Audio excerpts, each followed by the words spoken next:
Prime Minister Kevin Rudd will promote his vision of a new Asian bloc that would see tighter ties between countries in the region when he travels to Japan and Indonesia this week. But he may have a lot of work to do to gain support for European-style integration in Asia. Indonesia correspondent Gavin Fang reports. And I might say in a foreign policy speech ahead of visits to Japan and Indonesia next week, Mr Rudd called for the creation of an Asia-Pacific community in the mould of the European Union. A body which once and for all brings the United States, China, India into a common body to shape our world, our region's future. But if Mr Rudd was hoping his vision would be embraced by regional leaders, then he might have been disappointed today.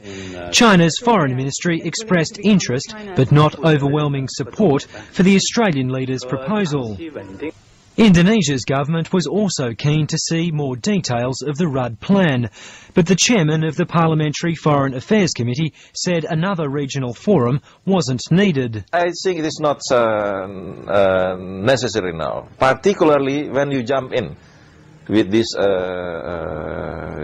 idea, while we are now developing this ASEAN and East Asia community. Mr Sambuaga says more Australian involvement in the region is welcome, and he hopes Mr Rudd's visit will lead to greater cooperation between the two countries. I think one thing also important, that to develop the people-to-people contact.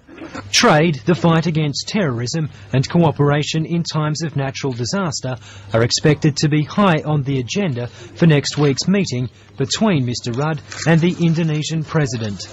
Gavin Fang, ABC News, Jakarta.